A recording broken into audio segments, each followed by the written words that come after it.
Wait, so you're saying I need to be 25 years old to rent a car? Is somebody here I can talk to? I'm nowhere near where I wanted to be by this age. Time slipping through my fingers.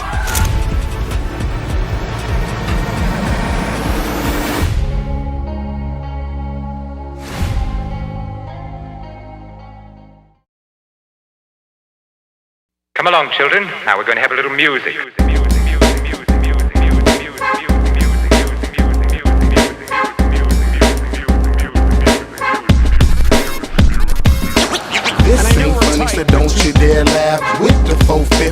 Yo, what is up, guys? Welcome back to First Cut Live. We are here on a very special Monday night. It is the Monday after the Oscars, and we are here with a full house to talk about all the good Oscar winners that happened last night. I'm here, as I said before, with the full house. RB3, John Marin, Sabrina's in the house. How are you guys doing today? Doing good. Go ahead, Sabrina. You ladies first. Go ahead, Sabrina. All right. I'm doing good. Tired as hell. Little hungover. Too much Prosecco and tequila. But, you know, we had to celebrate right. Yeah, and we got someone who was at the Oscars last night. John, how you feeling, man? I'm good, man. I'm just, today was my rest day. It was a long, how many hours I did? Like about 15, 16 hours or so. Like it was a long day yesterday at the Oscars. So today, I'm resting up and just soaking it in. It was a dream come true to just be there. You know what I'm saying? Mm-hmm. I went from, watching the Oscars when I was like 4 or 5 years old, asking to stay up to watch it late. And I was there, man. I couldn't believe it. It was amazing.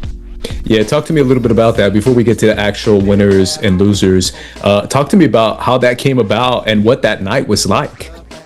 Yeah, man. I do freelance work. So my boy Masana, shout out to my boy Masana. He gave me a call maybe like a month ago. It was like, yo, are you trying to do the Oscars this year? And mind you, this was something I was like saying all last award season. I was trying to do the Oscars.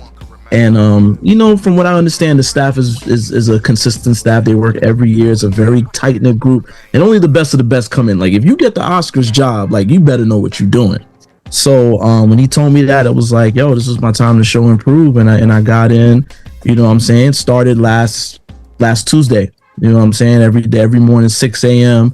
out there, leaving the home in a, crack of dawn, dark outside. I'm leaving home and doing that. And I was just all week, man. I was just like, yo, I can't believe I'm here. It was, the red carpet wasn't set up. Nothing was set up. So it didn't make sense.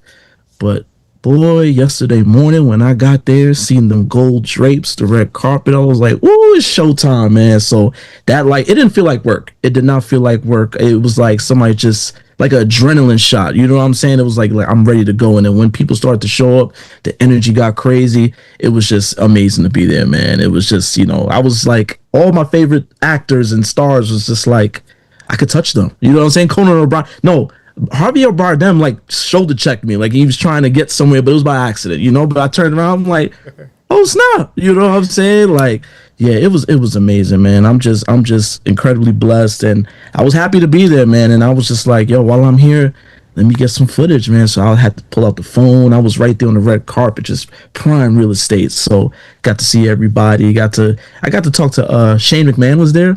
Yeah, so random, yeah. Yeah, I said what's up, Shane? Gave him a little dap. Keith Lee was there. What does he have to do with movies? That's sick. But he was there. The brother was there. So I got to see some people. Talk to some people. It was cool, man. It was very, very cool. Yeah, Keith Lee seems cool, man. I would have geeked out about that one. He seems cool. Oh yeah. I just went up to him. I was like, yo, man, bro, love your content. He's like, oh yeah, for sure. I was like, yeah, it was cool. That's sick, man. And were you able to watch it there as well, or where did they have a spot for you guys to watch? Yeah, I was, and I was able to kind of go in and out. I was all over the place. You know what I'm saying? I like when you have all access, you go backstage, you go here, you go there. So yeah, I was just having fun, man. It was like a playground, dog. Like I couldn't believe I was there. Yeah, I'd be like going in rooms and stuff, like checking, pretending like I'm working or something. Yo, seriously, it was just like, then you going through, you see the crowd, you see who's in the crowd, you just kind of like, peeking around. It was dope, man. It was dope. That's sick, man. That's sick. We RB3 and I had our stream last night. We talked about the winners, what we liked, what we didn't like. But obviously, you guys went on the show to talk about what you guys liked and didn't like. Go ahead. Before you do that, John, I wanted to ask. I know you was working the Oscars, man. You got be honest with me, bro. Was you behind these when you come snacks to the right here, Oscars? or? Wow, there's like a What's note. Oh, no, I ain't know nothing Big about that. Oh my gosh, look at What this. is that? You wasn't doing the snacks? No, what's that? Wait, hold on. What's the Wait till y'all snacks, see the though? snacks, y'all. The Okay, snacks that they I gotta giving the see. Oscars attendees, man. It's hilarious. Conan wrote them a little note. Okay. No. Oh, Yeah. you know what? Don't forget They the not- Raisinets. There we Yo, go. that's crazy. They took that from Crafty. That was at Crafty, yo. The open water, yeah. Oh, they cheap.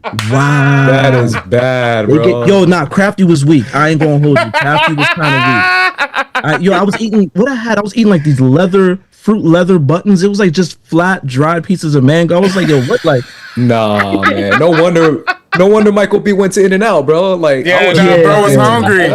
oh yeah, he was hungry. hell He is was that? hungry. No, seriously. there it is. Yeah.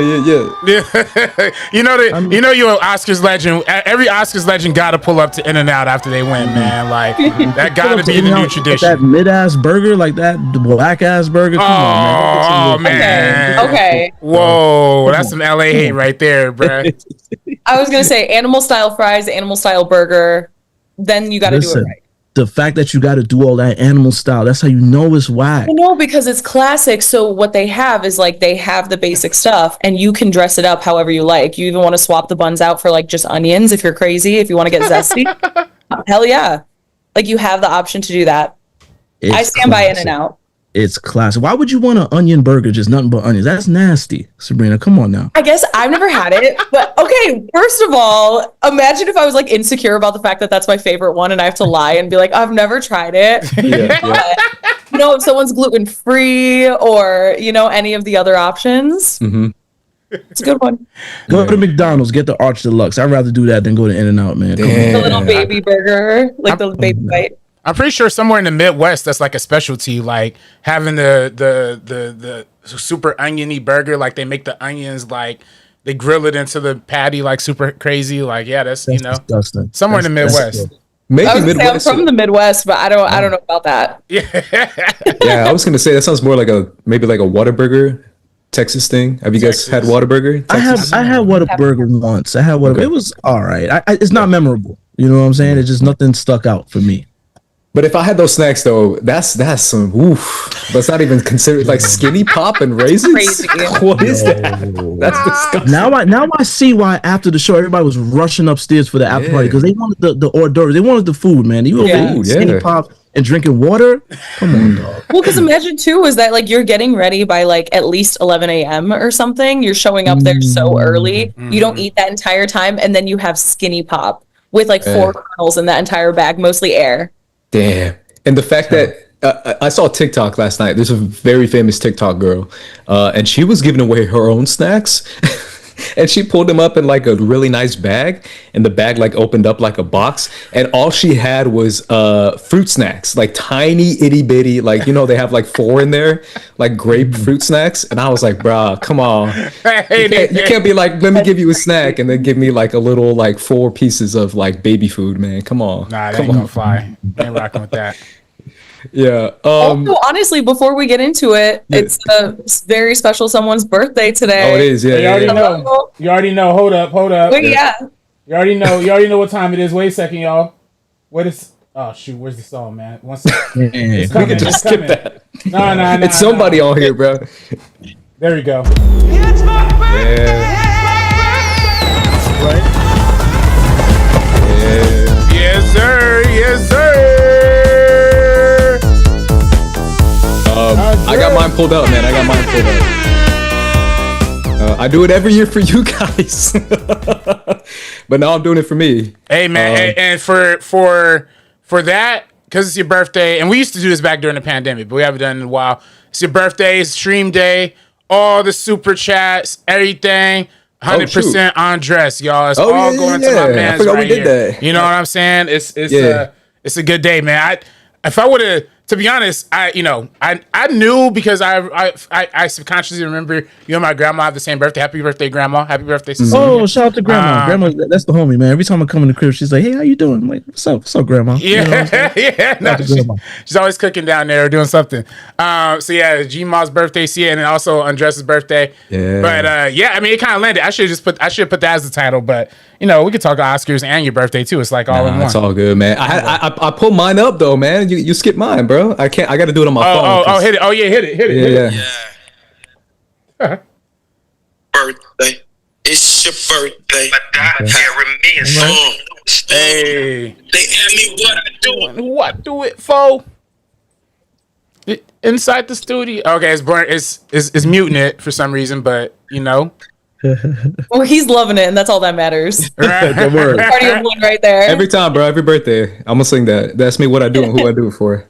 Hey man, I know you love them big booty. It's just a song, bro. Hey man, I don't want you to spit it. But true, but true. It's okay, bro. Yeah, you It's can okay. admit to it, Don't be man. scared. Don't run from that. Come on now. But yeah, man, I appreciate you guys. Obviously, thank you, and obviously, thank you for that too, RB3, for the birthday love. I'm officially old head, man. Officially old man. Bruh, It's all good. Welcome to the club, Oh my dog. God. Welcome to the club. This is every year, truly. I mean, every year it's more true though. Yeah. You're not even old, bro. You're not even old. Yeah, Wait, I look young, but my God, am I old? Yeah, no, I was gonna say like no. I mean, I'm pretty sure you and John are like relatively close. Like, I was gonna say I might be the old, same age as you, John. I think we might be close in age. Man, I got bad knees. I got grays coming in. I'm old, dog. Welcome to the Nah, club. I gotta stop that. We don't get old till we 50, y'all. We ain't old till we 50. Right? And then even then, when we have these streams and we're 50, I'm gonna sit here and I'll be like, none of us are old. We're the youngest people alive. Facts. Like, Yeah. And you're gonna hear my knees creaking through the stream, so that, you know. Let's get to the Oscars, man. We got to talk about it last night, RB3. We talked about our favorite moments, winners, all that good stuff. But overall, I want to get straight to you, Sabrina. What were your thoughts on this Academy Awards? ooh, I think overall there was a lot of really, really big highlights. But at the same time, it just didn't feel as grand as I feel like other years have in the past. Like we have so many back-to-back electric moments, even thinking about like the 2020 Oscars, which we watched together at ArcLight. Rest in peace. Obviously missed something. That was right. That is such a moment to like experience that with people. And I just think like I kept waiting to kind of have those moments with my friends that were like cheering on. And they did happen, but they didn't happen as much as I would have loved it to. And then overall, as far as the show, I like a lot of Conan's bits, but I think like the most disrespectful thing that stood out to me the entire time was just cutting everybody off whenever there's 2-3 people accepting an award. The first person gets to speak, maybe the second person, but by the time it goes on to the next, they completely shut them out. And to me, I'm like, we have bits that are going on far too long. We have presentations that are going on far too long, Robert Downey Jr. and Chris Evans in particular. And these people who are finally having their moment, especially anybody in the below the line categories who knows how long they've been working towards this, how many times they're going to be able to share this stage ever again, and we're just playing them off. For an extra 20 seconds saved, 30 seconds saved maybe, I just think that needs to go entirely. It makes it so not classy. Oh yeah. We'll definitely get to that because I echo that 100%. That was my biggest gripe. John, what'd you think overall about the show? And I know you got a different perspective on it. So, man, it was cool. It was cool. I ain't gonna lie. I know we're gonna talk about it eventually. Just Delroy taking that L sucked all the joy out of the moment for me because, like, Sean Penn, you know what I'm saying? And he wasn't even there. Like, it just wasn't a good look, man. And I mean, it was cool though. It was cool. It was cool. It was a cool show. I think Conan was cool. It was all right, man. It was, pretty average. Nothing crazy. I did like the Rob Reiner moment. I thought that was fire. Like, I thought that was really, really, really good. But other than that, man, it was a cool show. And then even going back to the Conan of it all, just to like make another note, the like Sterling K. Brown bit or like anything with like the vertical films, like stuff like that works so well. And I think it's like a perfect marriage of like appreciating the art and the craft. So you're not punching down on any of this, but kind of just like reflecting on where things are in the current time. So those work super well for me. Yeah, for me, now that you're on it, Sabrina, I hated cutting people off. I just hated it. And I'm with you. There's just so many bits and so many presenters that could easily be cut down, just easily be cut down. And you could save so much integrity, like safe face.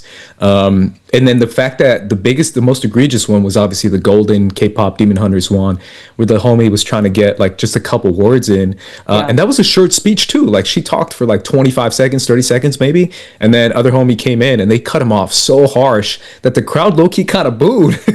Yeah. The crowd was kind of mad. I was like, this is egregious. Yeah, I have that clip if we wanted to. Oh, yeah. Oscars, and is there anything else? I'd like to thank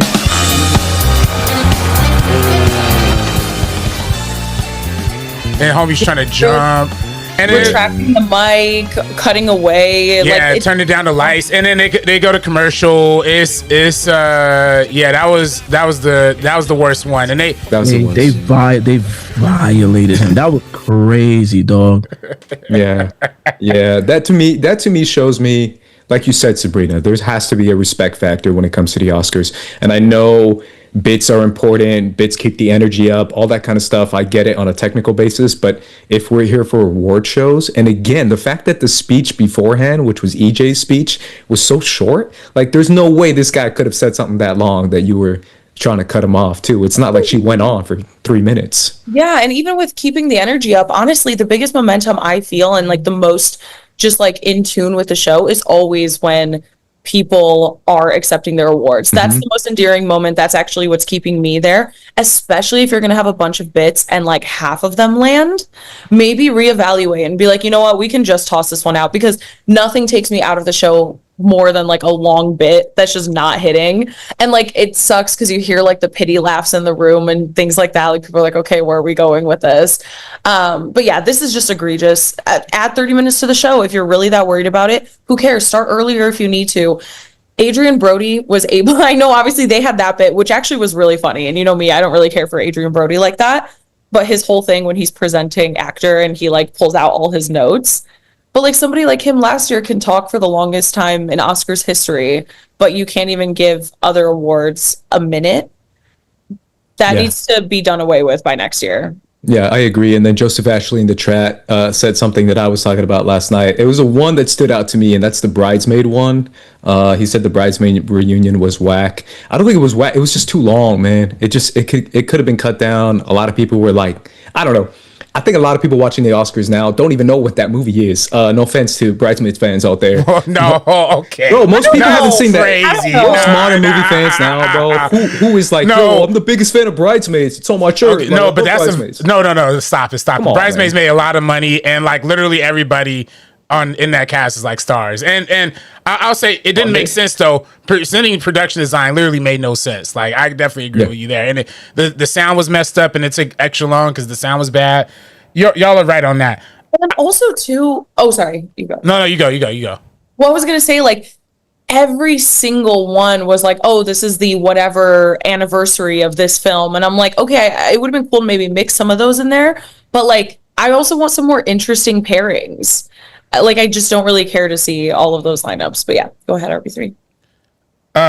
Well, yeah, no, I mean, I simultaneously agree with y'all. But also, I genuinely, like, wholeheartedly feel like this is the best Oscars presentation in, like, a decade. Ooh, okay. Like, straight up, just telecast-wise, everything was, I know speeches, whatever, you know what I'm saying? But the fact that we got clips back for the acting categories, like we see clips of the performances, we see clips of the screenplay with the words underneath it. For a while, they didn't do this stuff, and people don't appreciate those little details. But those little details really can transform a novice movie fan who's just like kind of passively watching in the background to kind of be like, oh shoot, maybe I do want to watch Frankenstein, or I do want to watch Sentimental Value, or I do want to watch like all these other films. So that was great. And honestly, I'm saying that because every single year since we've been doing this show, I've come on here every single year and said, bring back the clips, bring back the clips. They finally brought back the clips, and I couldn't be a happier man. You know what I'm saying?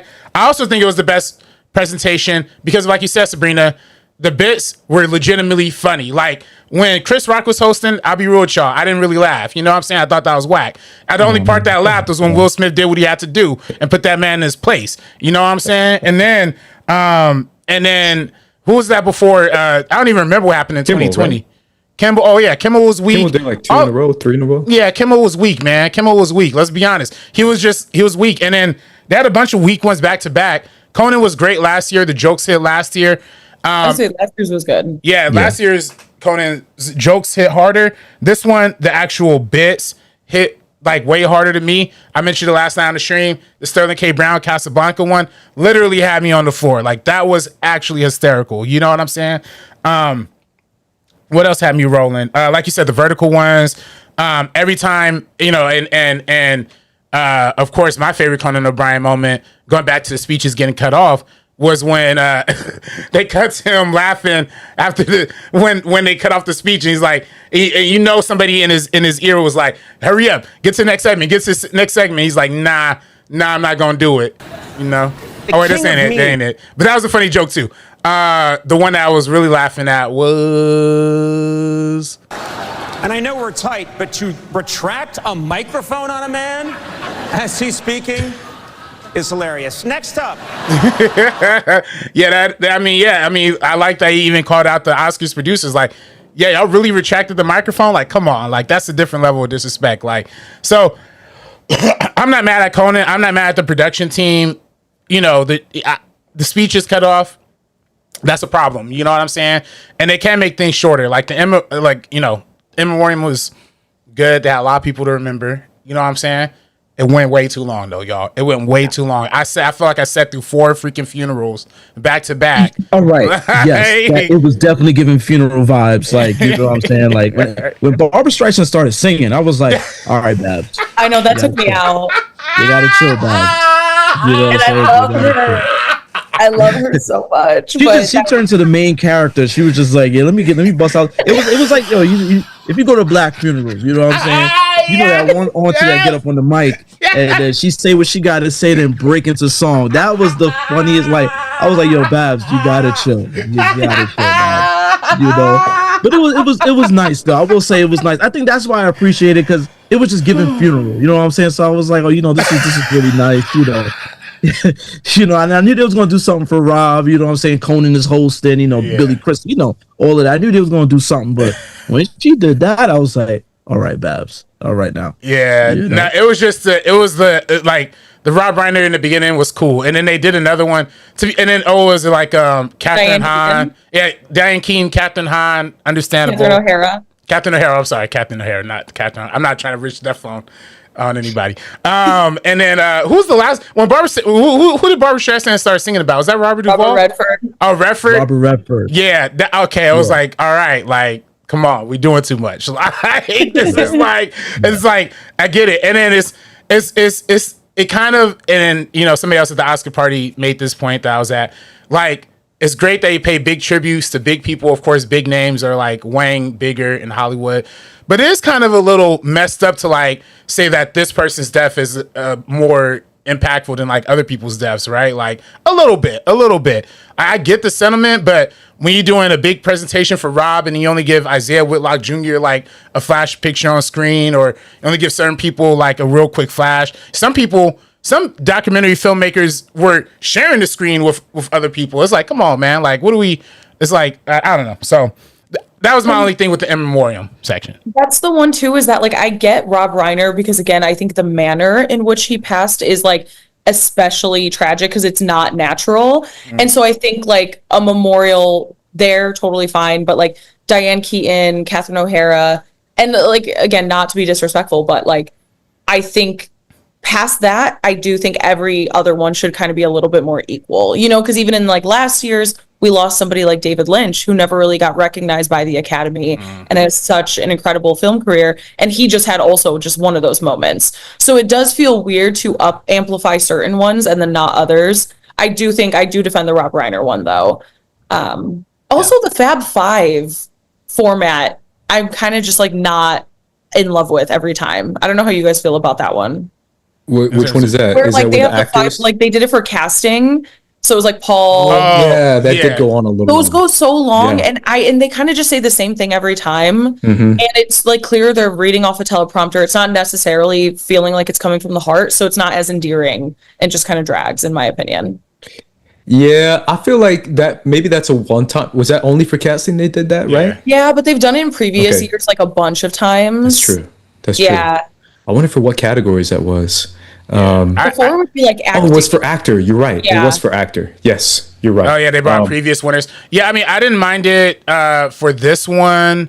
I didn't mind it for casting only because like it was a new category, and it was like we had to very clearly beat into the audience's head like this is what this why. category is Yeah. about. Like, you know what I'm This saying? is why it's a new category. You're right. So I didn't mind it, but I do agree they kind of fumbled that a little bit, especially when they had Wagner speaking. They cut to Delroy Lindo early, and you just see Delroy just kind of standing there, like, you know, like it was just very awkward. You know, there's a lot of awkward miscues in this one.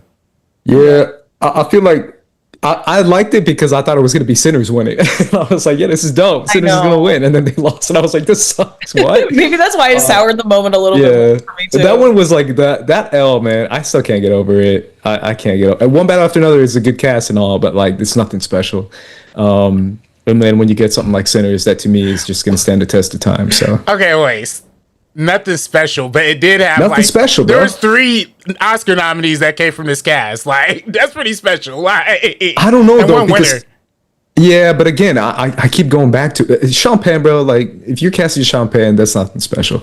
And when it comes to Leo, like Leo self-casts himself. Like that's like what are we And doing? he's like basically always going to be nominated if it's a film with like a reputable director. Yeah, the only good one is I'll give it Chase because that's a good find for Chase Infinity, and then obviously Benicio to me. So yeah, I don't know. Sinners should have won that category. I know we're getting to I agree. winners now, but Yeah, I think there should have been a trade off. If if one battle was going to win something, give Sinners that. You know what I'm saying? But hey man, I told y'all nominations. I told y'all the morning of the nominations, man. That was the little pat on the back. 16.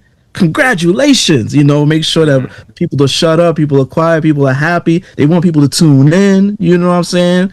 Because I mean, not to say, I'm not down on any film audience, but Sinners really grabbed the attention of the more casual moviegoer. You know what I'm saying? Where I feel like I had to really talk people into going to see One Battle. I had to talk people. Well, I didn't go see Hamnet, but you're not going to be seeing people talk about Hamnet on TikTok. You're going to pull up on your man's like, you checked Hamnet? Like, nah, like, you know what I'm saying? So Sinners brought in the casual crowd.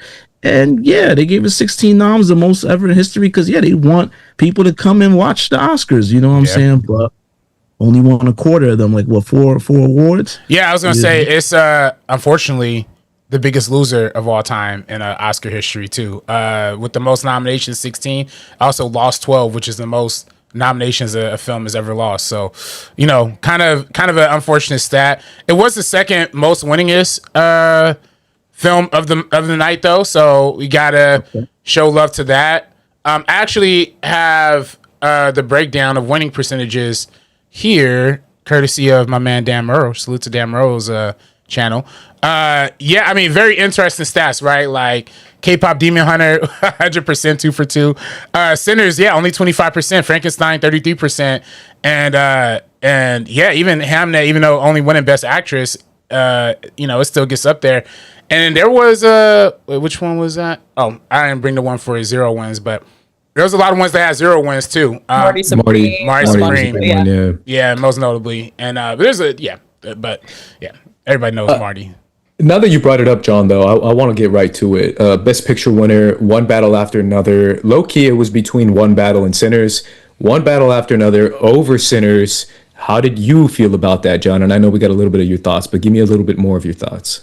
It was complicated because those were my best films of the year. You know what I'm saying? Like, I really hate to have to pin them against each other. I would really have to really watch them back to back to give you an answer, but it was hard, but I'm not mad. I'm not mad at One Battle for winning, but also it's just like, damn, again, after Delroy, I was kind of clocked out. I ain't gonna hold you. Like, I was just like, yo, come on. Like, I saw the foolishness ahead. You know what I'm saying? So I was like, yeah, I'm not mad at it though. One battle, man. I was actually talking to a sister after the show.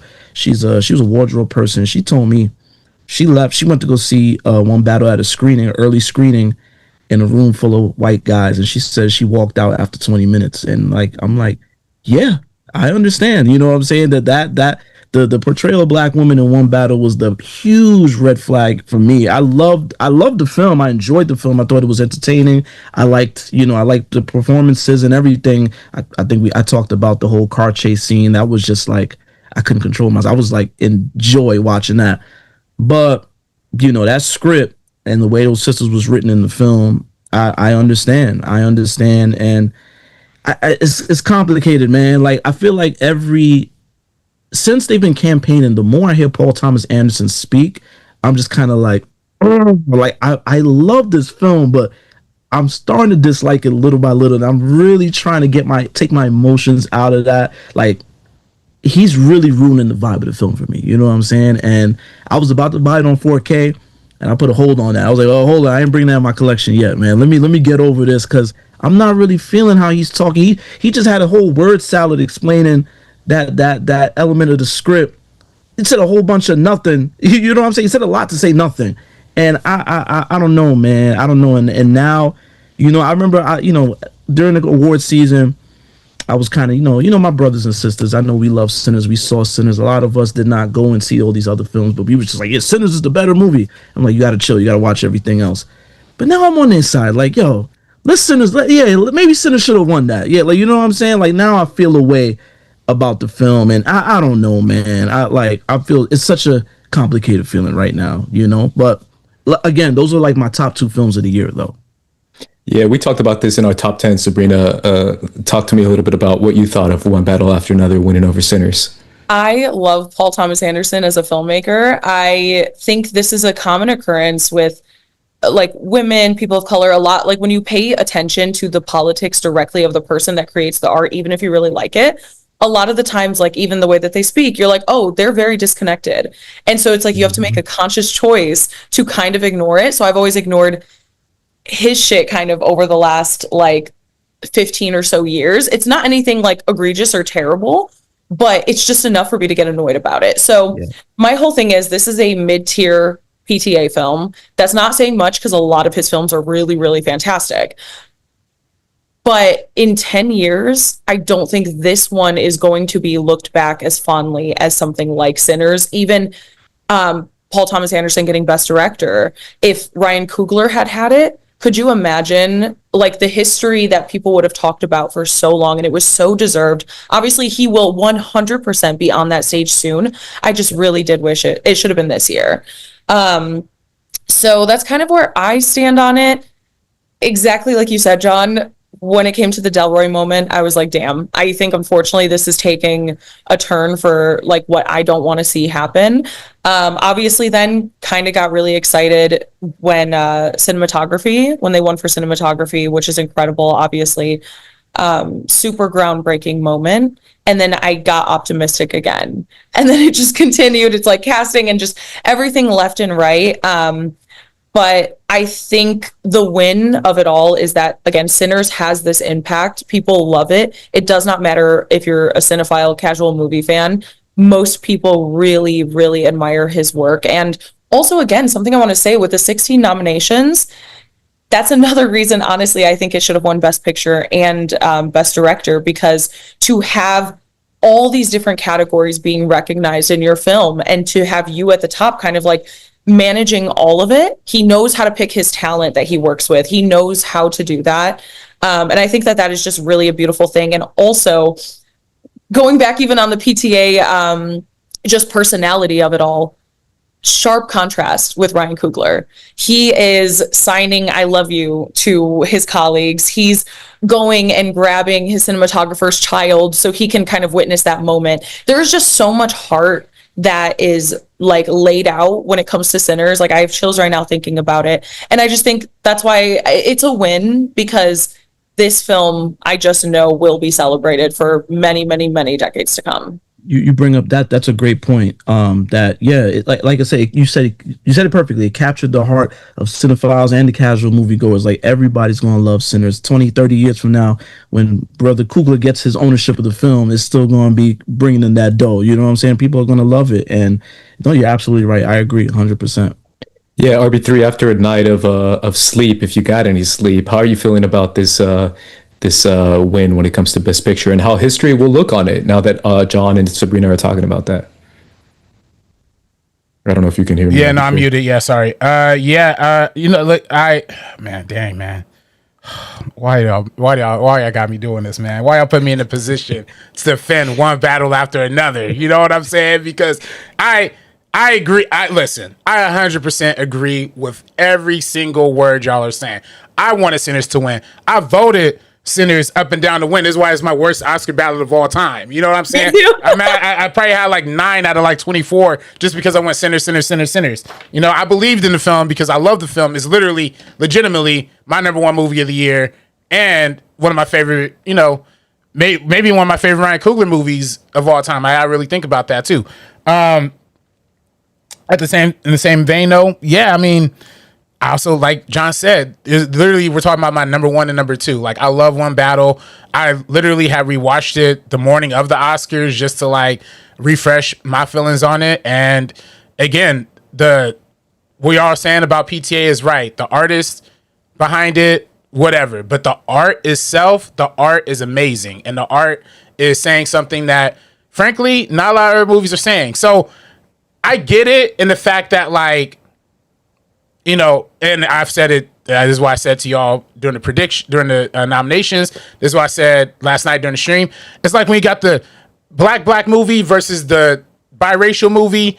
Of course, I'm going to root for the all black movie, right? But at the end of the day, one battle after another did have Regina Hall. It did have Tiana Taylor. It did have Wood Harris. It did have a lot of really great black actors, black performers, giving themselves to the part. And that's why it's like, yo, PTA is a director, and directors always are like the auteurs of the film, but I always look at the whole picture too.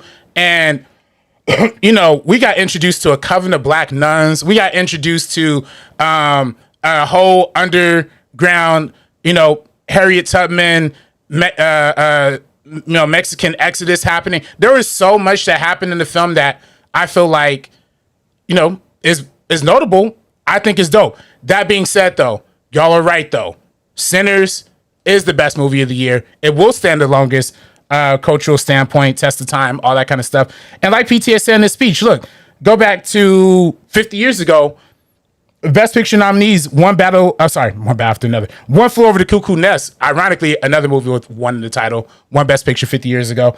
One Flew Over the Cuckoo's Nest was the winner, but Stanley Kubrick's Barry Lyndon was also nominated. Dog Day Afternoon was nominated. Jaws was nominated, and Nashville was nominated. Like, you know, Jaws, like, you could talk to anybody anywhere and everybody knows Jaws. You know what I'm saying? Like, you can talk to most people know Dog Day Afternoon too, but Jaws is the real cultural movie. So it's like the Best Picture, we all want the Academy to show validation to black art. We all think, like, you know, a lot of black people and a lot of black artists, rightfully so, want to get that acknowledgement from like the white institutions and from these, you know, kind of award shows.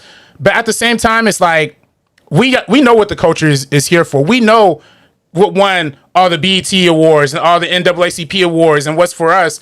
You know, if the whites want to pick their movie and want to go with the Green Book route per usual, they want to go with the Driving Miss Daisy route per usual, they want to go with the biracial option instead of black option, so be it. But I will say this is the best biracial Best Picture winner they've ever handed out. You know, this is definitely better than Green Book. This is definitely better than Driving Miss Daisy.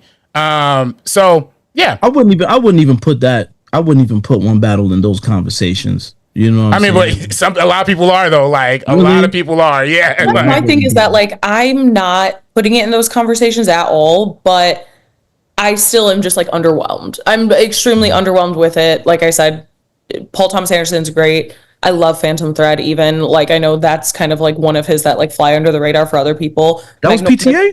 That's probably my favorite one, to be honest. Yeah, but like you don't hear I that love often. Phantom A lot of the times people are saying, Boogie Nights, Magnolia, which are also absolutely incredible. I love Boogie Nights. I really, really love his work. This one for me is still just entirely underwhelming. And I think another thing that just kind of showcases it, and I think this reminds me with like One Battle After Another getting that recognition over Sinners in so many different categories, I don't think it was necessarily justified. Even go into this one, the Sean Penn of it all. I think if any other person, this isn't even just, obviously my personal choice is Delroy Lindo. Any other person in that category, it would have been such a moment. It would mean the world to them. Sean Penn is not even there. Yeah. He does not care about this at all. And so I feel like that should almost be taken into account of just like, his performance was great, but this recognition doesn't matter to him. Why are we doing that? Like Benicio del Toro, Delroy Lindo, even Jacob Elordi, like anybody else I would have been okay with. I would have been okay with Jacob Elordi. Come on, over Sean Penn. Over Sean Penn. Oh, for sure. No way. No freaking way, y'all. Don't tell me this. Great. Stop lying to me. Like, don't lie to me right now. Like 5 times. I love Frankenstein. Don't tell me that. I love Frankenstein. Okay, he gets an Oscar for going really full retard. He's going full retard, y'all. That's like, that's what they give him an Oscar for. Like, what are you talking about? Okay, no, I agree. Sean Penn had way too much fun. I did not like how nasty Sean Penn was. You like black girls? I like black girls. Like, what I'm saying? It's crazy. I think that was the great thing about it. Like, that's the great thing about it, is that I really hated his character. Like, coming out of the movie, I was like, oh, he's disgusting. You know what I'm saying? So I was like, he did his job. But then when you're showing up to the Golden Globes looking like they have to roll you up out the bed, if I'm an Academy voter, I'm going to remember shit like that. And I'm going to say, you know what? This man doesn't want this. I'm not even going to bother. You know what I'm saying? Like, I'm not even going to bother. He gave away his other Oscars, obviously, to Zelensky.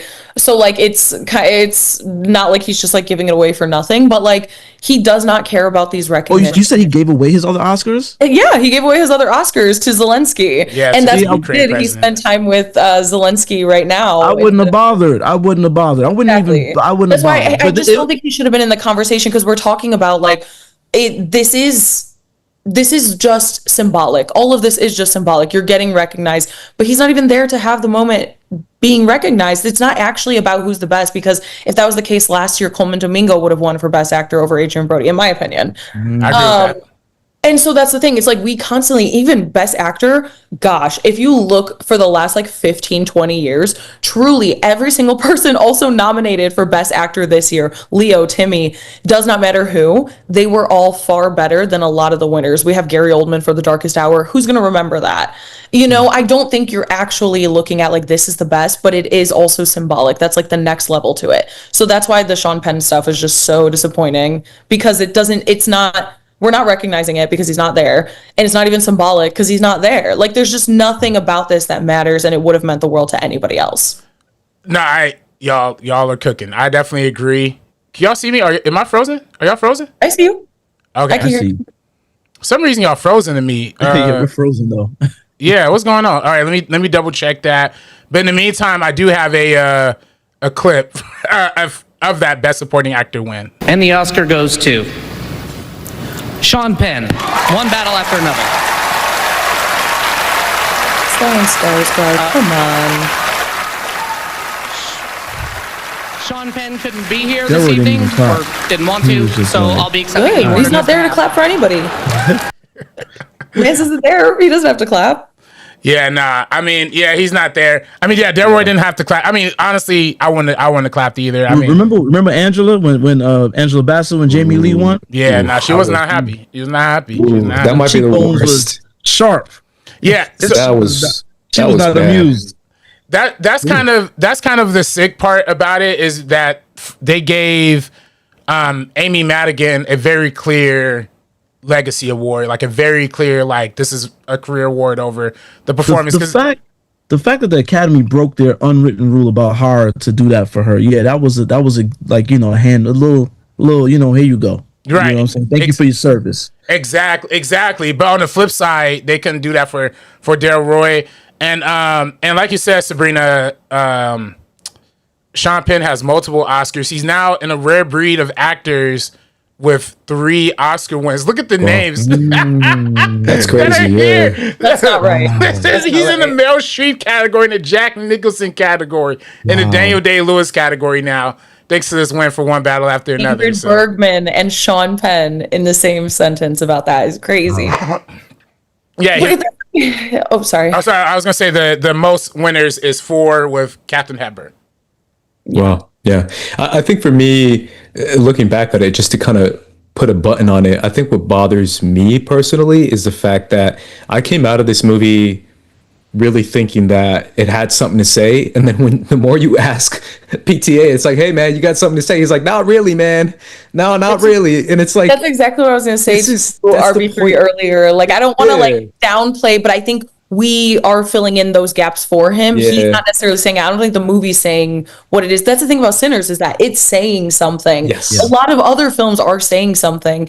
One Battle After Another, it's throwing a lot at the wall. He's a really, really great writer. And we are the ones that are kind of piecing everything together to be like, oh, this is what the film's saying. Okay. So to that, I honestly look at that as more of a compliment than like not a compliment, because I think great art is something that like an audience or somebody should like fill in the gaps or have their own interpretation on.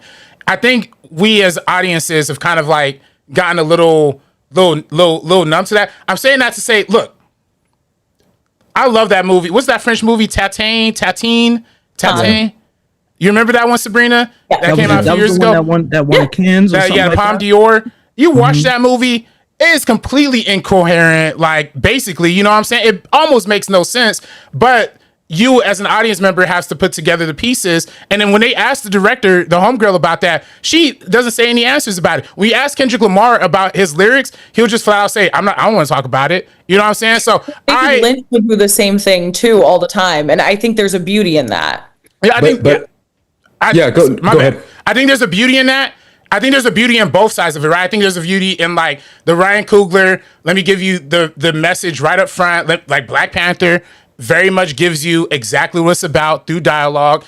Sinners gives you very much what it's about through dialogue. I think there is something nice about One Battle giving you what it's about, not through dialogue, but just through how you interpret and how you feel things. And like, I'm not trying to be the One Battle defender here. Like, literally the title I do disagree that I don't think just because PTA doesn't have a coherent like explanation for the film, I don't think that then means that he had one making it. I think the problem was that he didn't necessarily even have an idea of what he wanted the film to kind of reflect, because again, like we're saying with like David Lynch and other filmmakers, he has that idea. I can watch Mulholland Drive, I might have a completely different idea. Either way, it's what he crafted, and so the whole point is to have whatever it is that it makes you feel. I don't think PTA went into this with even a clear vision at all. I mean, I don't even want to like. I don't want to agree. No, PTA this and it don't help when you put a bunch of revolutionaries in your movie. You kind of like, where are you going with this? Like, what was? Don't get on the soapbox and be like, oh, I didn't really have nothing to say. I was just doing it. Like, you got to be careful, because then now the audience is expecting you to say something once you take that stand. I get it. You want the aesthetics, the diet, Black Power, Black Panther movement aesthetics and stuff. So now we want to know what is this? What are you trying to say? What you trying to do? Yeah, I understand, Sabrina. I feel like also that, like, kind of going off that, like the fact that, again, I kind of had to open up my own like thought process behind it too, and hearing and listening to Black women talk about it, because they are adamant about, a vast majority of them are adamant about the caricature of Perfidia Beverly Hills, and the fact that it's fine if you don't really want to commit or if you want to half-ass something, but don't use Black women as a caricature. That's like disrespectful. I mean, this is 2025. Like, what are we doing here? And I feel like that's the biggest, most egregious thing, as far as like, if you want to get, fake about your messaging, or if you want to be very muddled, then at least don't use caricatures of Black women, because they're not gonna like that. Yes, but then Tyler Perry exists, right? And every Tyler Perry Tyler Perry's on a different Perry's level. not winning Best Picture. Come on now. I know, Tyler Perry's not winning. but he's not up for Best Picture. But like his movies are very popular. People like that's you know. Not going like, example. oh, this movie's about revolutionaries. Look at this. Like I'm liberal king right now. Like look at me. Like it's Tyler just. Perry is just a big woman saying hello. Like it's nothing. It's just But it does I'm deal saying- with heavy themes, of course. In every single one of his films, they always have that like hard pivot to the heavier themes. And I think the way that it's handled, it's even like that movie, The Housemaid, that we talked about. It's like a crazy story that has heavy themes, but is dealing with it in a more entertaining manner. Is that the One Sydney battle Sweeney after another. film? Yeah. Mhm. Sydney Sweeney Housemaid. Yeah. That one. Okay. Yeah, that one. And like obviously One Battle's kind of doing the same thing because these characters, even like looking at Benicio del Toro's character, like they are kind of just like very exaggerated, very funny. And so there's elements to that I can understand, but I do think that at the same time when I'm looking to you as an artist and just being like, "Oh, was this created with substance or is this just kind of like here? Like, oh, aesthetics are nice, writing is fun, pacing is great, like whatever." And he doesn't really have anything to say with it, then that's going to knock it down for me because I'm not going to like give him more credit, I guess, than he kind of deserves with this film. Yeah, I think I specifically mentioned Tyler Perry because I look at Teyana Taylor in her very first movie role, which was in Medea's Family Reunion in 2010. That does not hold up. Byron! Okay, stereotypical black woman. And I saw it in the black theater, every black person around me died laughing. You know, I wasn't, but that's what it was. Cut to 15, 16 years later, Teyana Taylor is doing Profanity of Beverly Hills, who is a stereotype, who is over the top, who is too much, but her performance brings a level of complexity to it. And I'm so glad they showed that clip during her Best Supporting Actress moment of her being like, you know, you can't do this revolutionary like me, F out of here, like that whole speech, because that and any other performers or maybe even other writer and directors like pen or vision would have come off really bad, like really insincere and really trash. But the way they handled it there was a little bit better than like most things. So I'm saying like sometimes I'm not opposed to complexity. And, you know, she was a complex character. I 100% agree with y'all. Like, I 100% agree with all the sisters who watched this movie and was like, nah, I'm not rocking with it. Because y'all right. Like, you know, it is kind of a dated, like, oh, like, you know, house, you know, black women don't want to run a family, da-da-da. Like, there are some things in there that is really regressive. But again, you know, for me personally, I separate the art and the artist. And I think the One Battle art was great. PTA, his press run, not great. But again, he's has so many other films that are masterpieces, like legitimately, like There Will Be Blood, Magnolia, The Master, literally 3 of my favorite movies of all time. I guess I give him a little bit more of the benefit of the doubt. But that being said, I'm not arguing with y'all, by the way. Like, I'm trying to give the One Battle fans out there a little something, you know, a little voice here. But I do agree, man. I mean, you know, Sinners is profound. It says what it has to say. It does it in a very textual way through music, through visuals, through its genre. It takes the vampire genre and elevates it into societal horror. So Sinners is genuinely one of the best movies arguably ever made. And I don't think it's the peak of Ryan Coogler's career, like, whatsoever. I think I mentioned this on the stream last night.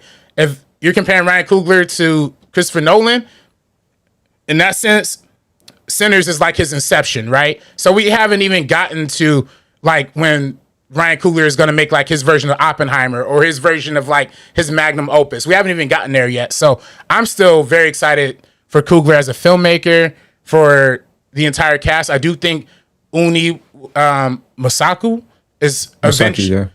she will eventually win an Oscar. You know what I'm saying? Like, it will happen one day. You know what I'm saying? All of these, you know, everybody's going to be back. Coogler is definitely going to win another Oscar one day. But I think it's, you know, yeah, it's just it is like a marking of the times in terms of like showing how the white liberal or the white fake liberals of the Academy are going to go for something that's a little bit more friendlier for them in one battle than like something that's actually kind of revolutionary and sinners. So can I say something? And Andres, I hope I'm not overstepping. I just happened to get sent this meme. It says, "It's okay, Timothy Chalamet. With this loss, you're joining elite company." They have Denzel Washington as Malcolm X, Leonardo DiCaprio in Wolf of Wall Street, Al Pacino in Dog Day Afternoon, and Tom Cruise in what I think was Magnolia. Can we come on now? Like, Marty Supreme was not neither one of those. Like, come on. Let's cut it out. I think they're very, very Wolf of Wall Street. If you're gonna do one, I think that one I'm like, all right, I could do that. Okay. 100%. Yeah, I give you that one. Crazy. Yeah, come on, they're coping hard right now, dog. Like it's all right. Like I feel like, what does that have to do with me though, bro? No. I thought you was going to ask the question. I thought you was going to get to that at some point. No.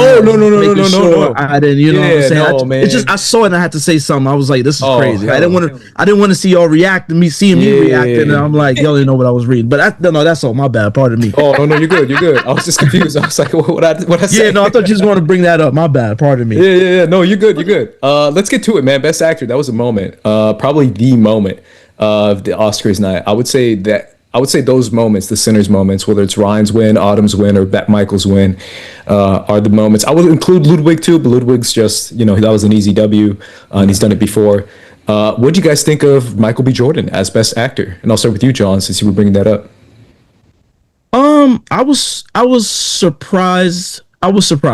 I'm gonna be honest with you. I was surprised. I'm on record saying that I think Delroy was the actual better performance in that film. I thought Michael was fine. I didn't think he was bad at all. But I also came in thinking like Timothy Chalamet. He had a lot going behind him. But then also this last week or so got a little weird. You know what I'm saying? But then I was looking into it. I was like, well, when did voting end? You know what I'm saying? Like, when this controversy started, was voting already over? Yeah, I think I'm very happy for him. We've all seen his glow up. We saw him on The Wire, and if you even go way back, some of us that was watching the Cosby Show when it was on CBS, it was just Cosby. He was on there as a kid. You know what I'm saying? So some of us seen that glow up, and I'm very, very happy for Michael B. Jordan. I'm very, very happy for him. I was at SAG when he won, and I was surprised there too. I was like, oh shoot, and that's what let me know, like, oh, this might change. Something is happening. Well, then again, it's different. He's being honored by his peers. SAG. Everybody got a SAG card. Pretty much voted for that one. But I'm surprised, but I'm happy. I'm happy for him. You know what I'm saying? Timothy. I feel like I think about him and Leonardo DiCaprio, you know what I'm saying? Like, I feel like if you're hot and you're a heartthrob and all that stuff, like, the Academy gonna try to humble you a little bit. Like, well, you gotta wait a little bit. You know what I'm saying? Relax, young buck. You know what I'm saying? And then he's making those comments that he made. Yeah, I think this was a little humbling. I think he'll be back eventually. Yeah. You know what I'm saying? He'll be fine, but this was dope for Michael B. I'm very, very happy for him. And now the price is up, man. The price is not the same as yesterday, dog. Go get your paper. Go get your more roles. Like, that Academy Award winner is going to be on right above your name on every poster now. So I'm very always happy for a black actor to get that type of honor. Yeah. What were you gonna say, RB3? I was gonna say, is it? Are you pronouncing it Timothy? Is that like really how it's pronounced, or is it like? I don't know. I'm saying it, and I'm looking at the thing. And I seen the little thing. I was like, oh, maybe it's Timothy. I don't know. I was like, I'm gonna just go with it. You know what I'm saying? I'm gonna just go with it. I like. Can I just say one more thing? My bad. Pack up Kevin O'Leary, dog. Like, he's disgusting. Wait, I got the video. Look at your man. That's crazy. What? This is what pisses me off. Yo, that's crazy. Why do you have a card on you're tacky, corny, he's trash. And then when he said that I put up 1,000, dog, like, all right, bro. That's not even enough to like flex about. Like, I put 1,000 on Timmy. So you probably don't even really have that much faith then. Yeah, right.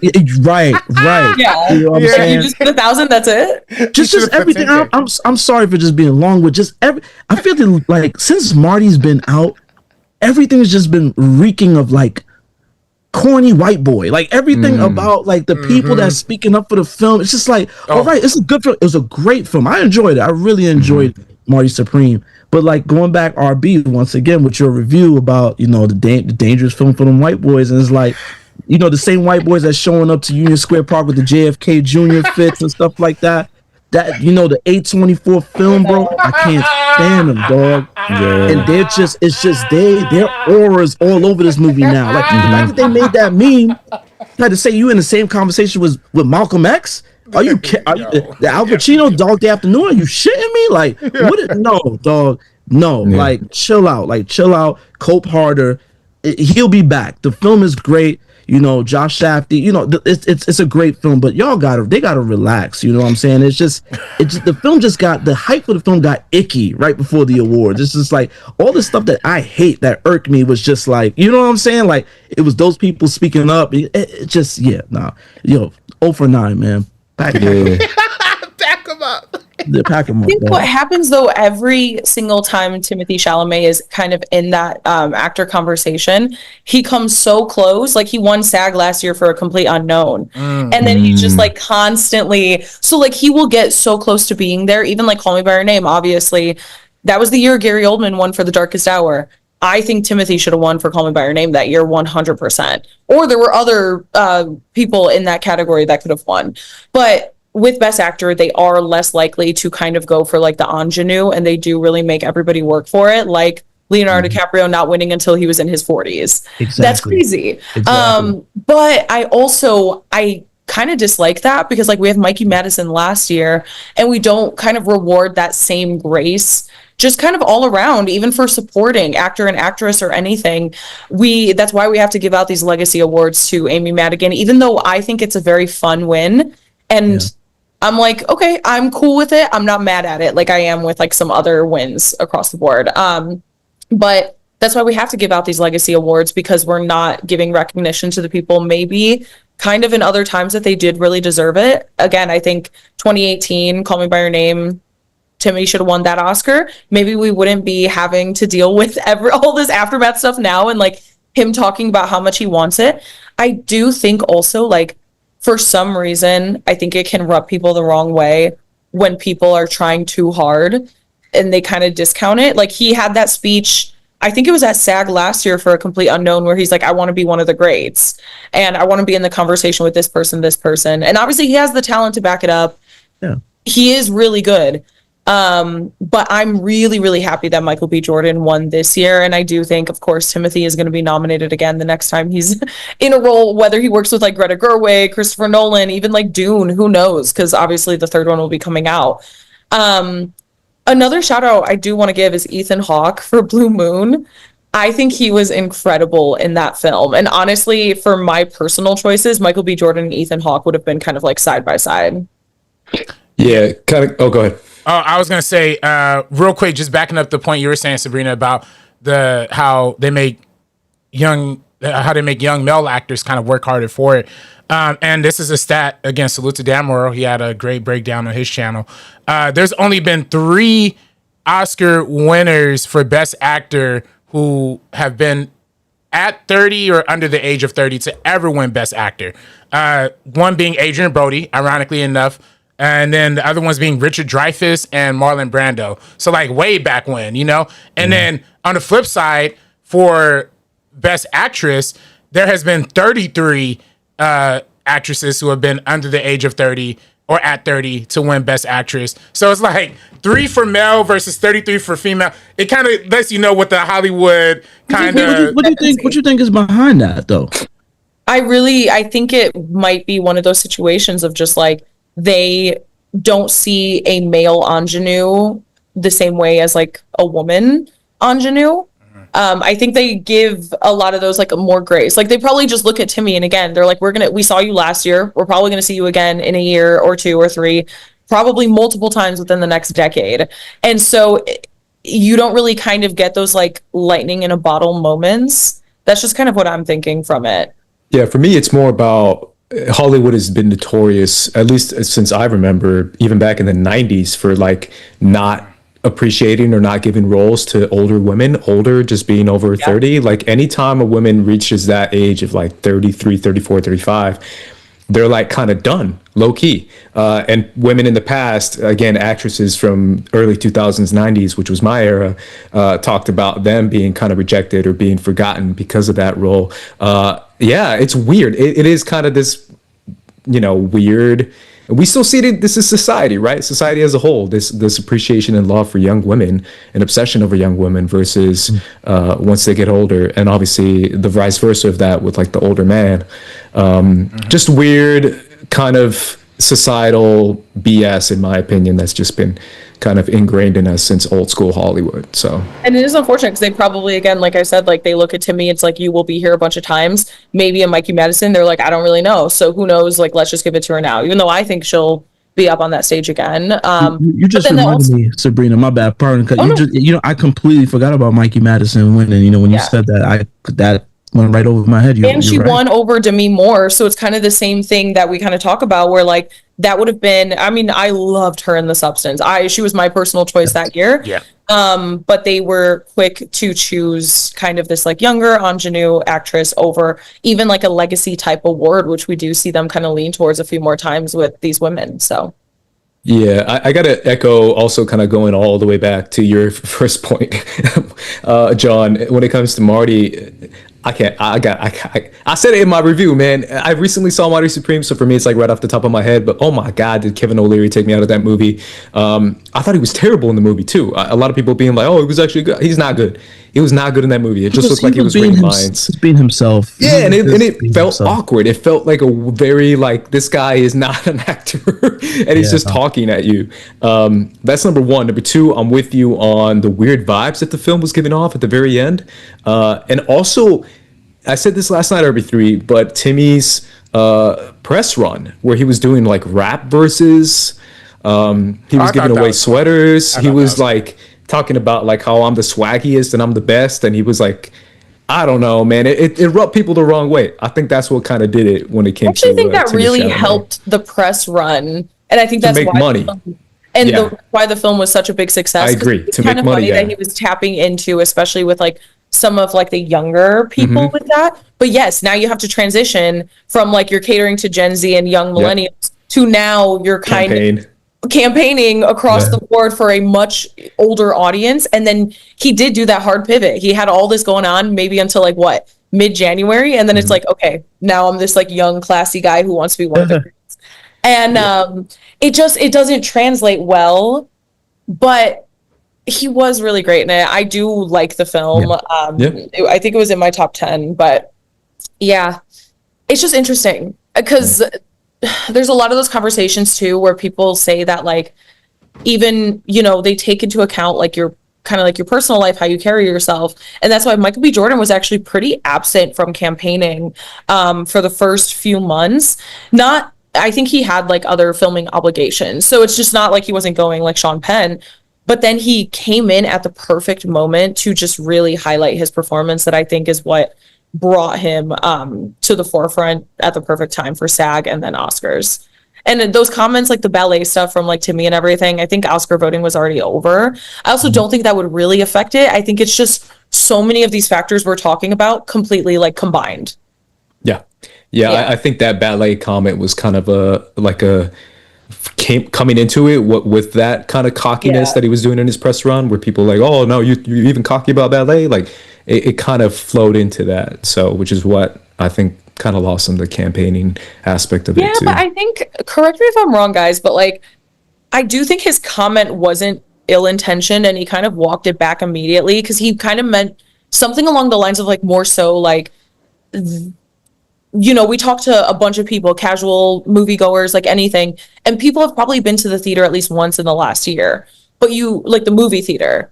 But if you talk to somebody, people probably haven't gone to see a show, like a live production in a theater in a while. And then it was kind of that conversation about how like movie theaters are kind of obviously the last like few years dying out, Netflix, all of the above. And I think that's what he was talking about that he doesn't want. So it was like kind of like a misstep in his words, but I don't think he really meant like harm or was trying to even be like cocky necessarily. Yeah, I think it's the words he used specifically that really rubbed ballet people the wrong way, I guess. Like he called it a dying art form, and just that word, dying art form, sounds like super harsh to them.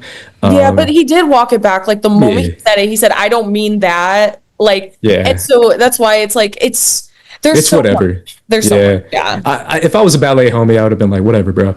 But apparently, ballet people were not happy. Ballet homie. No, of course not. Of course not. Like that is disrespectful. But yeah, I told RB3 that Misty Copeland came in just to like literally stunt on him, doing the spinning in the ballet during the Sinners performance. Yeah, she came. I think she's like 3 months out of a hip replacement surgery. Yeah, and she like ponied at Timmy. She was like taunting him. Like, nah, she wasn't doing that. But I was gonna say I don't remember that part. But. you gassing it, Andres? You gassing it. I feel like the other big moments.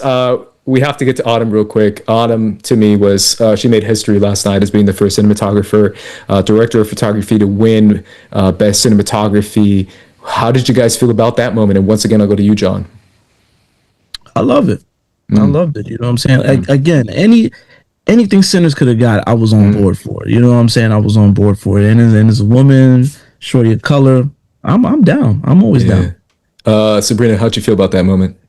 I loved it. At the watch party I hosted, everybody cheered because so I did end up changing a lot of my predictions from our video last week, or from our live last week, and I knew that was going to happen. I ended up choosing like Amy Madigan. I think I ended up with like 19 out of 24 or whatever it was.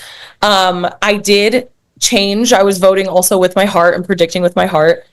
I did change to Sinners for cinematography, so this was super, super exciting. Like I thought every time I was picking them, like I'm just manifesting it, and it is so, so deserved. And I really do think the campaigning they did, that really, like Ryan Coogler talking about all of the different formats, how they shot things, giving people a look behind the scenes, camera testing with the cast. I think that campaigning, truly celebrating the film, which again is a huge contrast to kind of like what we were saying with like Timothy's angle of like promoting himself versus this is uplifting the film, everybody who contributed to it, and really showcasing all of those different aspects, those technical aspects. And so that was so, so exciting. That's probably like my most exciting win of the night because I really didn't expect it, but I really wanted it. Yeah, everything you guys said, I echo it 100%. Shout out to Autumn for doing that. And obviously, super well deserved. One of the best shot movies of the year. I think one of the most beautiful movies of the year for sure. Other thing that we have to get to is, real quick, Sabrina, is K-Pop Demon Hunters 2 for 2. 2 for 2 on theirs. Frankenstein won the technical awards that we agreed on, but we have to get to K-Pop Demon Hunters. Golden winning. Sabrina, give me your thoughts. This is no offense to Golden. Ain't no way. Absolutely not. I think that this is also, again, still disrespectful. And I know we have talked about this so many different times, but even seeing the performances back to back, and that's why I told you guys, I'm like, even at home on your phone, listen to both with your headphones in back to back. You feel so much with I Lied to You. And in the performance, you can see and again, this is going to be one in 10 years. Yes, K-Pop Demon Hunters and Golden, it will be a cute, fun bop that I think in another year could have done great. But having these two head to head and coming out with this one, I don't care about commercial success. I don't think that should factor into necessarily how you're voting here. At the Grammys, because I know it won a Grammy, sure, 100%, because it's about this song. But Best Original Song to me is like what it contributed to the film. Of course, because I'm already going to answer this because I know RB3 is going to say it. I know the song contributed to the film and it was a turning point. It does not hold a candle. And I do think this is such a disrespectful win. It's on the same like level as like a Sean Penn for me. And watching that happen. Raphael Sadiq and everybody, Miles, they should have been recognized for what they contributed in this song and a bunch of the other songs in the film. There's not one song from K-Pop Demon Hunters that is better than any of the music from Sinners. I'm sorry. But like also, yeah, that's my own opinion. But I hate it. Can I just say I've never heard until award season, I hadn't heard that Golden song anywhere outside of the film. Whereas I Lied to You, I see it on TikTok. It's everywhere. You know what I'm saying? Again, going back to, that cultural currency, Sinners got that. You know what I'm saying? So I would, I would have loved to see Sinners take it too. Raphael Sadiq is also one of my favorite musicians, so that was the little bias there. But yeah, no, I'm with you on that one. Herbert 3, man, come in. I mean, you already know how I feel, man. I think Golden's a great song. I did hear it a lot, maybe because I work too. with a lot of Asian folks and stuff like that. And also, if you hop into an H&M, sure, you're gonna hear Golden playing on the speakers, but like I heard at grocery stores too, man. But it's not just like an H&M song, and I think that like. I know y'all, we keep saying it's a pop, and it is a pop song for sure. But again, the story of, Andres can really speak to more of how it played into the film because I only saw the movie once. I just think about the story of the lady who made it, the fact that she was shunned from her industry. She came back, she wrote a song about being shunned from her industry, and then won the biggest award ever for it. Like, that's special. I hate to say it, like, and when you actually listen to the lyrics, listen, I've been down bad for a long time. You know what I'm saying? Like, I've been screwed over. I've been spat on, kicked on. You know what I'm saying? Like, and when you hear the lyrics, like, what would she say? Like, I was falling, now I'm golden. Like, that hits. Like, it actually does hit if you actually like get. You know what I'm saying? So, Sinners. I Lied to You, for sure, a classic. Like, I bumped that joint. And if you talk about what I listen to the most, I probably heard I Lied to You like 80, 90 times. You know what I'm saying? Versus Golden, maybe like 5, But they're both equally good. I just didn't feel like I needed I Lied to You to win to validate how much, like, of a cultural moment that it was. I think that it, like you said, it will stand the test of time. There have been multiple, by the way, there's been mad songs that like haven't won the Oscar for best song, but it's still been like super, super huge. Same way with like, Coogler winning best screenplay. Like, it's more of like it's like they gave it something, but they didn't give it, what is like the ultimate prize. They didn't give it best picture. In this case, I think I Lied to You was a great song, a beautiful song. A relevant song to the movie. I just think that there's so many other elements to that song and to that moment, like the cinematography of the shot, the sound mixing of the, you know what I'm saying? Like, there's a lot of cooler elements that are a little bit outside of the song writing process that I thought was cool. And by the way, and like, I would love Raphael Sadiq to win an Oscar one day. Like, I hope he does keep writing songs. He doesn't end up like Diane Warren, getting tossed around 18 different times and stuff like that. Hey, maybe Coogler got to get him to do something for Black Panther 3 or something. But yeah, I think there should be, I think the song by itself, Golden, was a little bit of a better song. The moment of I Lied to You, the cinematography, everything just like added to that. And Joseph Ashley made a great point. Pharrell's Happy still plays. You know what I'm saying? Like, Happy didn't win Best Original Song when it came out. Yeah, that song is also low-key, like, not. Oh, we don't like Happy? Whoa, we don't like Happy? What did it win that year? What won that year for Happy? What was 2013? Let me look it up. I don't remember that at all. Because like I'm not gonna hold that. Like I also don't feel the same way about Happy as I would for like when Sufjan Stevens was nominated for Mystery of Love, for Call Me by Your Name, going back to that one again. Those are two completely different songs. That's what I feel about Golden and I Lied to You. I feel like it's tough to compare them, but when I am, it's like there is a very clear, because I disagree with you entirely. I think the production on I Lied to You is so much better. I think the songwriting for I Lied to You is far and away better. I think the thematic elements, like, yes, we love a girl boss pop anthem of like, oh, I was down, but now I'm up. Like Katy Perry's Roar was really popular for that same reason. We all love those, like, you know what I mean? No, I'm sorry, but like, come on. Disrespectful. That's why these songs are popular. All of those, they make you feel good. But I do think that like comparing these two, which obviously we have to do in this case because they're up against each other, this one is so much more rich with emotion and feeling in the production, in the vocals, everything like that, the instrumentation and the composition of it. And the song is reflective of the themes in Sinners. So, and obviously you could say that about Golden too, but yeah, I'm gonna hate on this one forever. I do think it's also gonna age very poorly. Like again, Happy by Pharrell, like I don't care about that song. I don't care about Roar by Katy Perry. Like none of those. I don't care.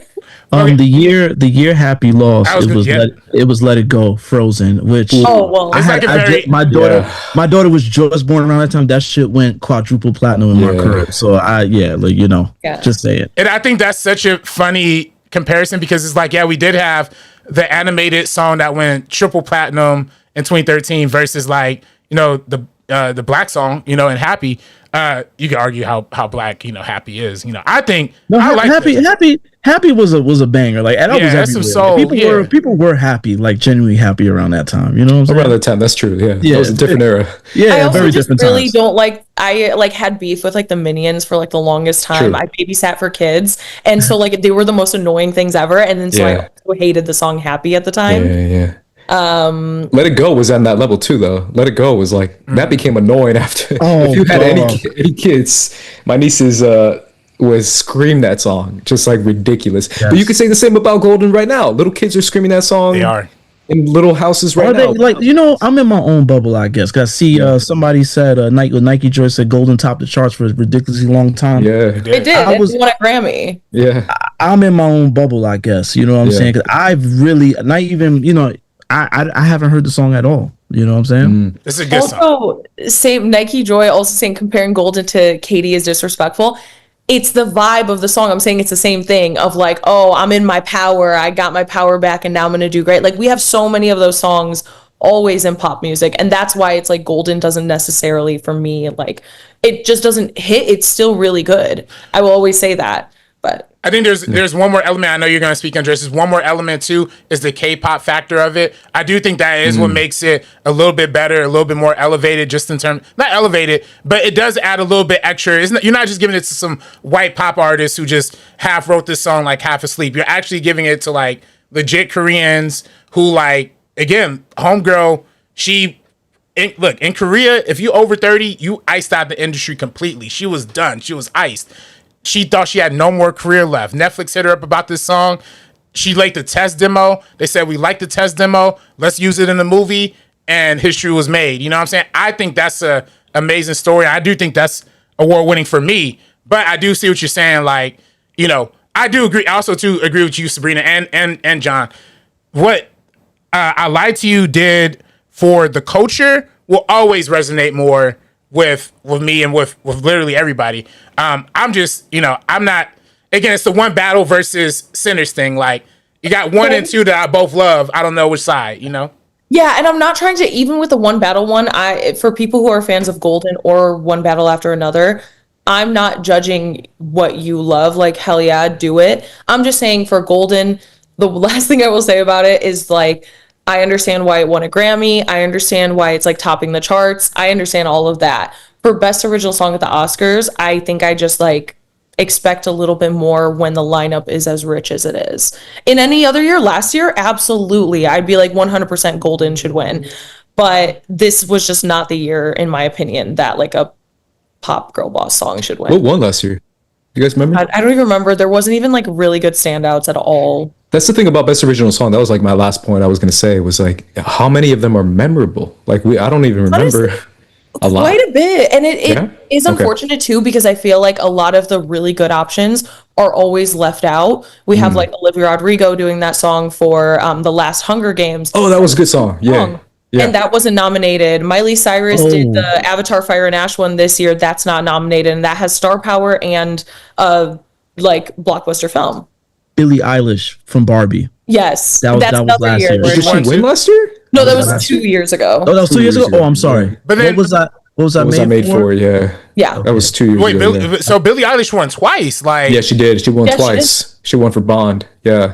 Wild. Yeah. That's what I'm saying. Like, we have those heavy hitters that pop up. This was just a year where we had 2 heavy hitters, and that doesn't typically happen too often. I guess for Billie Eilish, you would also have like I'm Just Ken was another popular one, but that to me, I'm Just Ken winning over which it didn't. But if it had won over What Was I Made For, I'd be like, this is the song that is actually like really rich and powerful. And this is the one that is really fun and also still has like really good meaning and all of the above. So that's kind of the same way I feel about Golden versus I Lied to You right now. You want to laugh real quick? Yeah. It was Amelia Perez that won last year. That one. Oh my God, that's when they were up on stage and they were like, Amelia. Do you remember that? Oh no, that's crazy. Exactly. Oh man, that's crazy, bro. That was terrible. That's It is. I just want to point out a comment real quick. Somebody said, without the visuals and scene, I Lied to You isn't that strong or impactful. To Americas. That's all I'll say about that. We live in different worlds if that's the case. I don't think it's not as impactful, but I do think the visuals do add to why we love that scene, though. You know what I'm saying? It adds to it. Like when I hear that song, I think of the scene. You know. For me, blues. Anytime there's such lyricism and just there's a lot in blues, a lot of messages in blues songs. So if you're not really trying to hear it, then you're not going to hear it. You know what I'm saying? But the visuals does add to it. If I heard these separately before seeing them in either of the films, there's one that I would like, and it's the one I keep talking about. Yeah, I think for the most part, they're both great songs in my opinion. Obviously, I'm more on RB3's side. I like Golden a lot. I love I Lied to You a lot. But I just feel like K-Pop Demon Hunters was such a popular animated movie, and it was a musical. So they wanted to give it to a song in that movie. I remember when that was like a thing, when that movie came out, as someone who was day one watching that movie. Obviously, I'm the big animation guy. It was interesting having that debate among K-Pop Demon Hunter fans. What movie should be submitted for the Oscar? Because to me, that was like bottom half of the song list that they had, and they could have submitted some other ones. So it was kind of an interesting one. So they just gave it to it because it did have that musical aspect of it. Kind of like the Disney, musical aspect of it that we've seen in the past, that have won Oscars in the past. The Disney musical always kind of wins those, and this was the new version of a Disney musical. So, yeah. Let's close up with any final shout outs you guys want to give. Sabrina. Again, Autumn for cinematography. I think just Ryan Coogler, like everything I said about Ryan Coogler and everybody with the team of Sinners, like the just admiration, joy, and love that they had from beginning, like the carpet stuff to the actual ceremony and then post ceremony. I just think it was really beautiful to see. And that's why it's like, I think at the end of the day, like they're still like the winners in my heart, because with the thing that this is supposed to represent, which is just like uplifting all of this different art, I think that they completely won there. I think that Sinners will always be amplified. Sentimental Value as well, winning for international feature. For anyone who doesn't know, that was my number one of last year. Just barely beat out Sinners because again, I got that family trauma on my Polish side. So Sentimental Value really resonated with me in that way. But I love that one ended up winning because I wasn't expecting it. I did think Secret Agent was going to get that one. But yeah, the performances were both great. Golden and I Lied to You guys. I'm not being a hater. Both of them were great. Yeah. John, any final thoughts or shout outs? Justice for Delroy Lindo, man. You know what I'm saying? That's my guy. He's one of my favorite actors. He's like top 5 actors of all time for me. I've always loved Delroy Lindo, going back to West Indian Archie and Malcolm X. I will say, the fact that he's in the conversation is a W. You know what I'm saying? They can't take that away from you. Academy Award nominee Delroy Lindo, they can't take that away from you. That one hurt, man, because I really wanted to see him win one, and I felt like I was getting a vibe that this was the year, but it didn't turn out that way. But overall I'm happy. One Battle, we had the whole conversation about One Battle. It's not the worst film. I enjoyed it, so I'm glad everybody that won. You know what I'm saying? I'm just salty about the Delroy thing, man. I really wanted that to happen, but other than that, it was cool, man. Salute to everybody. They won already. They made the big show. Their names are staples in households now because of this. So they won. Yeah, RB3 India. Oh, sorry. Go ahead, Sabrina. Sorry, I was just saying that's another thing I do want to say is that overall, like this was an incredible lineup. I know I have like my gripes with certain things, but like truly a lot of the films that were nominated for Best Picture, basically all of them, I think 100% deserve to be there. And there's not many years in the past that we could kind of say that. So Yes. I think that's another great thing. That is very true. I don't think F1 deserved to be there, but Well, that was the one, but I was trying not to Did be not deserve it, 1 no. second of this stream. right. Yeah, no, F1 was cool, man. That was cool. That was I liked F1. It was cool. I was good on that one. yeah. Yeah, no. Yeah, no, I was, y'all know me with F1. I wasn't hitting them. I do. My is my turn? Shout out. Yeah. Okay. Yeah. Oh, my bad. Ryan Coogler's hair, man. Jesus, look at this. Like the guitar on the side, the music note on the back, just fresh, bruh. As a brother who tries to braid his hair every now and then, you know what I'm saying? Like, RB, I think you should get the real one's camera on your joint, man. Just get that joint like right there. Like, you know what I'm saying? Oh, wait, You might need to do that, Got like bro. first cut on one side and then the Oh real yeah, camera. there you go. There you go. There we go. There we go. Yeah, we do both. We do both. Yeah, no, that was it. And then also too, one more thing was just the multiple Michael B. Jordan's joke. I thought that was hilarious. You know what I'm saying? Like Michael B. Jordan, Michael A. Jordan, Michael Jeffrey Jordan. We got all of them. You know what I'm saying? That's something I thought of last night for the first time. I'm not a fashion guy. I don't know anything about fashion, but the thought of like what you would wear for an Oscars presentation, like would you go classic? Would you go bold with it? It's kind of an interesting thought that I was kind of running through my head. I like Michael B's suit. That was fire. That was dog. clean. The second I saw him, I was like, yo, he did that. Like that was dope. That was clean. Yeah, part of me is like, yeah, do something original and different, and then I'm like, man, if I look back on that in 40 years and I look ridiculous, I might as well just go like suit and tie and just chill with it. Yeah, but go ahead. I love when men dress up and accessorize and actually put in effort. Like it really stands out. Yeah, I'm trying, Sabrina. I'm trying. What were you gonna say, over three? No, I was gonna say people were clowning Buddy Guy's look with his leather and then the polka dots. Yeah, polka dots.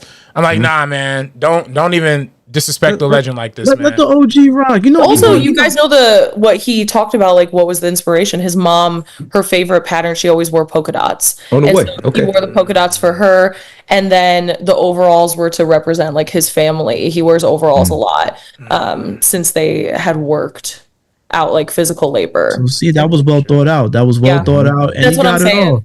Mhm. Yeah, and then plus, OGs. I don't know. You ever been to like family events? You're supposed to dress up. The OG always showed up in just the blue jeans with the shirt tucked in. It's like, yo, fam, you were supposed to dress up, but we let him rock. You know what I'm saying? So that's what I got from it. I didn't even know there was the whole backstory with it, but that's what I got from it. So salute to the OG, man. And I like the concept behind the fit. You know what I'm saying?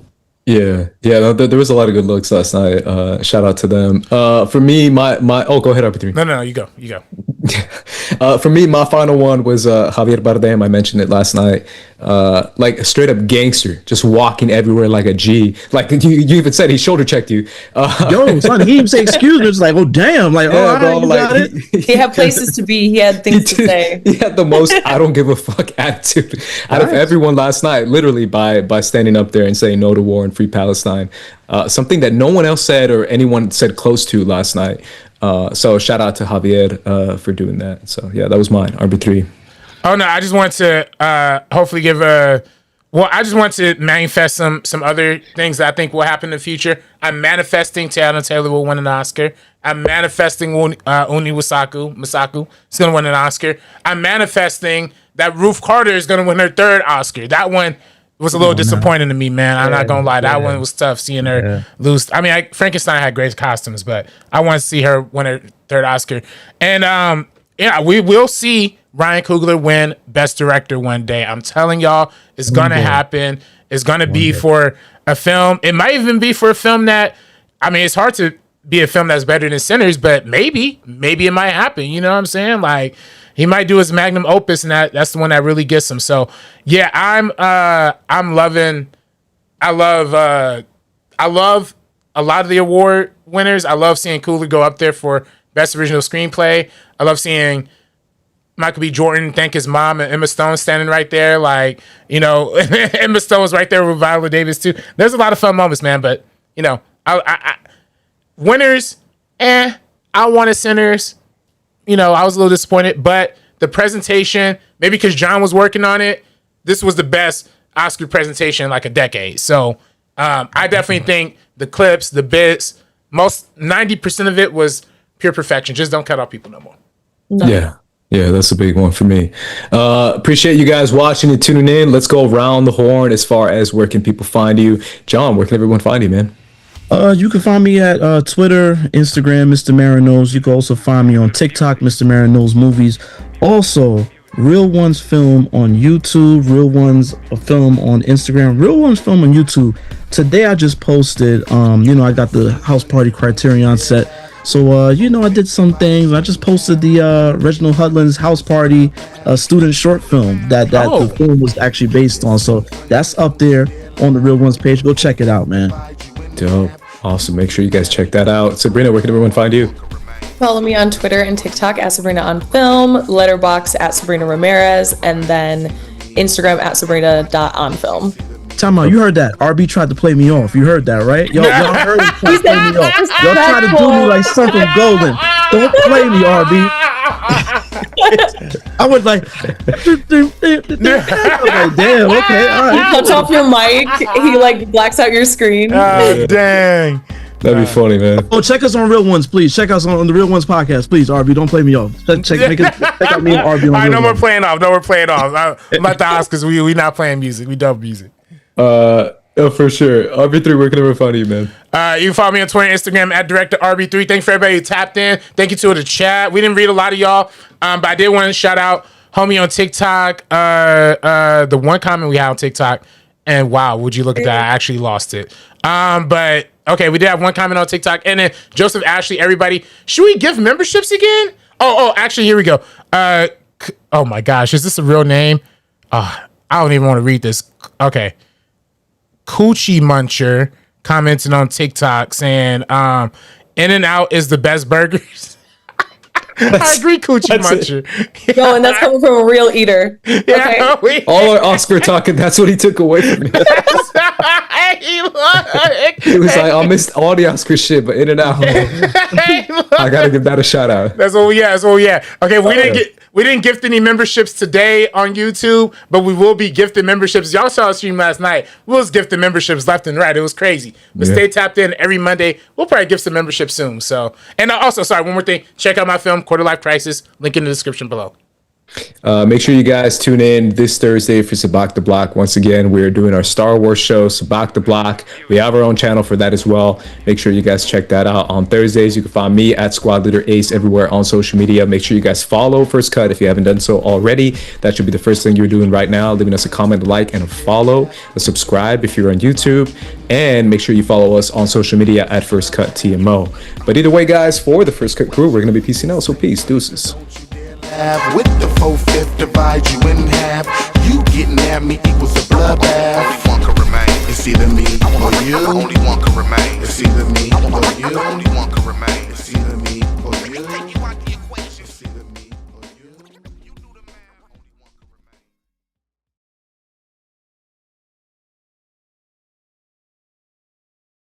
can remain. Wait, so you're saying I need to be 25 years old to rent a car? Is somebody here I can talk to? I'm nowhere near where I wanted to be by this age.